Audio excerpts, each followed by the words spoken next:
तो ईरान में गिरे अमेरिकी F-15E लड़ाकू विमान के लापता पायलट पर बाकायदा इनाम का ऐलान हो गया है। ईरान में जिंदा पकड़ने वालों को मिलेंगे 30,000 अमेरिकी डॉलर।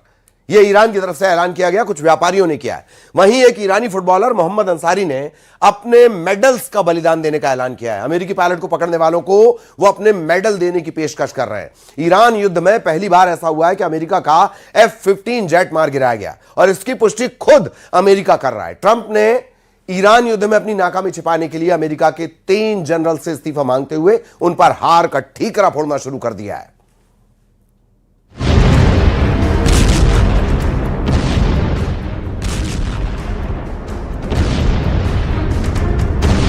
खुफिया रिपोर्ट का खुलासा, ईरान ने बचा ली 50% मिसाइलें।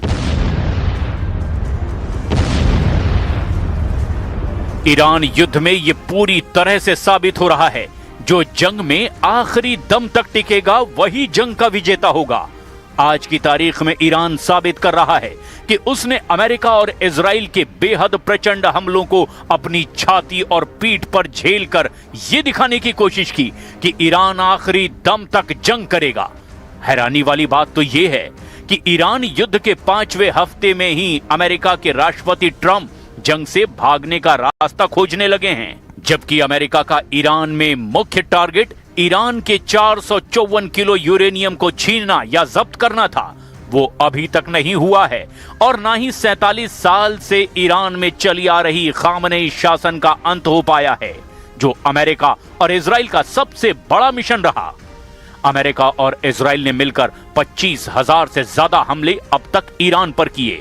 अकेले राजधानी तेहरान और उसके आसपास के इलाकों पर 5,000 हमले किए गए।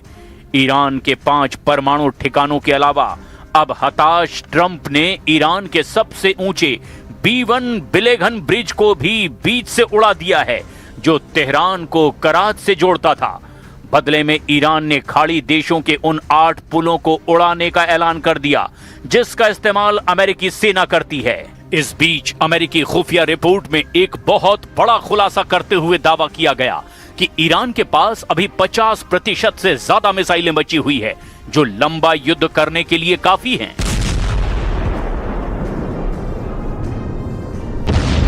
उड़ा दिया ईरान का सबसे ऊंचा पुल, अब खाड़ी में तबाह होंगे 8 पुल।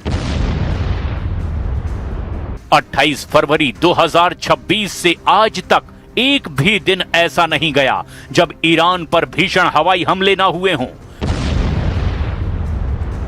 लगातार 24 घंटे में कहीं ना कहीं ईरान पर अमेरिका और इजराइल के हमले हो रहे हैं। यहां तक कि ईरान से लगभग 15 किलोमीटर दूर समंदर में ईरान के खार्ग द्वीप पर अमेरिका कई राउंड के हमले कर चुका है। लेकिन उसके बावजूद ईरान ना तो हार मानने को तैयार है और ना ही झुकने को तैयार है। सबसे बड़ी और ताजी खबर तो यह है कि ट्रंप ने अपने 19 मिनट के भाषण में साफ कर दिया कि वो ईरान युद्ध से तेजी से बाहर निकलने वाले हैं और चाहते हैं कि ईरान एक ऐसी डील अमेरिका के साथ कर ले ताकि अमेरिका दुनिया को भरोसा दिला पाए कि जंग में ईरान बुरी तरह से हार चुका है। लेकिन ईरान के पलटवार से ट्रंप बौखलाए हुए हैं। अब अमेरिका ने ईरान के उस बड़े ठिकाने और पुलों को भी निशाना बनाना शुरू कर दिया, जिन पुलों से ईरान के मिसाइल और ड्रोन उपकरणों की सप्लाई होती है। देखिए अमेरिका ने ईरान के किस पुल को उड़ाया है और बदले में ईरान ने क्या धमकी दी है। दावों के मुताबिक अमेरिकी और इजरायली वायुसेना ने ईरान के B-1 यानी बिलेघन ब्रिज सहित कई महत्वपूर्ण पुलों को निशाना बनाया। यह पुल तेहरान को कराच से जोड़ता था। B-1 ब्रिज को मध्य पूर्व के सबसे ऊंचे पुलों में से एक माना जाता था। इसे इसी साल 2026 में ईरान ने अपनी इंजीनियरिंग ताकत के प्रतीक के रूप में उद्घाटित किया। अमेरिकी खुफिया इनपुट के मुताबिक ईरान इस पुल का इस्तेमाल तेहरान के कारखानों से पश्चिम ईरान, जहां से कि इजराइल पर हमला करना आसान है, वहां तक भारी मिसाइलें और उनके कलपुर्जों को पहुंचाने के लिए इस्तेमाल कर रहा था। इसके टूटने से मिसाइलों की सप्लाई चेन कट गई है। ये पुल तेहरान को कराच से जोड़ता था। कराच ईरान का एक महत्वपूर्ण औद्योगिक और सैन्य केंद्र है। इस पुल के नष्ट होने से राजधानी और पश्चिमी सैन्य अड्डों के बीच में सीधा संपर्क टूट गया है। अमेरिकी राष्ट्रपति ट्रंप ने इस हमले के बाद सीधे तौर पर चेतावनी दी और कहा कि अभी तो शुरुआत है, अगला नंबर पावर ग्रिड का है।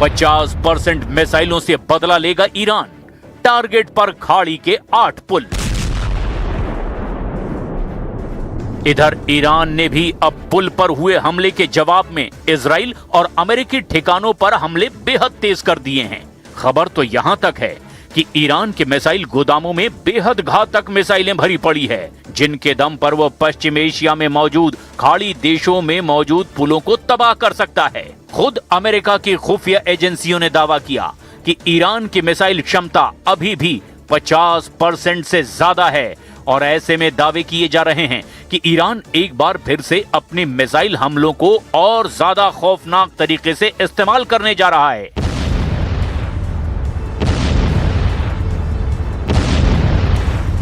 अमेरिका की खुफिया रिपोर्ट के अनुमान के मुताबिक ईरान के पास अभी भी 50% से ज्यादा मिसाइलें और कामिकाजे ड्रोन का जखीरा सही सलामत बचा है। यानी ईरान अभी हार नहीं मानने वाला है, जबकि ट्रंप ने दावा किया था कि मिसाइल भंडारों को खत्म कर दिया गया है। एक नए इंटेलिजेंस आकलन में दावा किया गया कि ईरान के लगभग 50% मिसाइल लॉन्चर और कामिकाजे ड्रोन अभी भी सुरक्षित हो सकते हैं। अमेरिकन मीडिया सूत्रों के हवाले से कहा गया कि ईरान के पास अभी भी मिडिल ईस्ट में भयानक तबाही मचाने के लिए तमाम साजो सामान मौजूद है।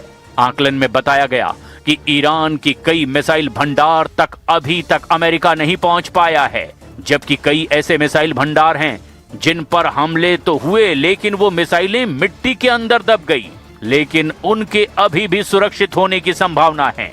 अमेरिका की इंटेलिजेंस के मुताबिक ईरान के हजारों ड्रोन अभी भी सुरक्षित हैं। अमेरिकन मीडिया ने 2 खुफिया अधिकारियों के सूत्रों के हवाले से रिपोर्ट दी।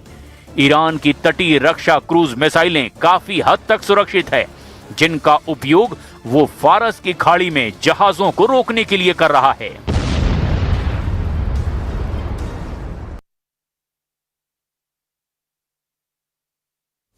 और ईरान इजराइल युद्ध को लेकर भारत की रणनीति और रुख को लेकर कांग्रेस के वरिष्ठ नेता भी भारत सरकार और पीएम मोदी की तारीफ कर रहे हैं। ईरान को लेकर चल रहे तनावपूर्ण हालात पर पूर्व केंद्रीय कानून मंत्री अश्विनी कुमार ने कहा कि युद्ध बेहद जटिल परिस्थितियों में हो रहा है। अश्विनी कुमार ने कहा कि भारत ने इस संवेदनशील समय में संतुलित और जिम्मेदार रुख अपनाया है। प्रधानमंत्री नरेंद्र मोदी सभी पक्षों से शांति और युद्ध विराम की अपील कर रहे हैं, जो वैश्विक मंच पर भारत की सक्रिय कूटनीति को दर्शाता है। उन्होंने ये भी कहा कि भारत उन चुनिंदा देशों में है जो ईरान, अमेरिका और इजराइल तीनों के साथ अच्छे संबंध बनाए रखने में सफल रहा है। अश्विनी कुमार ने कहा कि मौजूदा हालात में किसी तीसरे देश की भूमिका केवल मध्यस्थ की हो सकती है और इससे भारत की आवाज सुनी जा रही है। साथ ही उन्होंने ये भी कहा कि तनाव के बावजूद स्ट्रेट ऑफ होर्मुज के जरिए भारत तक जरूरी सप्लाई जारी है, जो देश के आर्थिक हितों के लिए बेहद अहम है। में प्रधानमंत्री मोदी और भारत का योगदान मैं समझता हूं सराहनीय इसलिए है क्योंकि प्रधानमंत्री ने बार बार सभी मुल्कों से अपील की है कि युद्ध को खत्म करें, और ज्यादा से ज्यादा कोई तीसरा मुल्क यही कह सकता है और कुछ कह भी नहीं सकता। और ये इस बात का संकेत है कि भारत की आवाज सुनी जा रही है, क्योंकि ईरान और अमेरिका और इजराइल तीनों मुल्कों के साथ भारत ने अपने संबंध सहज बनाने की कोशिश की है इन जटिल समस्याओं के चलते हुए भी, और कुछ हद तक हमको कामयाबी भी मिली है, क्योंकि जो हमारी ऑयल एंड गैस के सप्लाईज हैं ईरान के माध्यम से, जो हॉर्मुज के माध्यम से जो हिंदुस्तान पहुंच रही हैं, वो पहुंच रही हैं।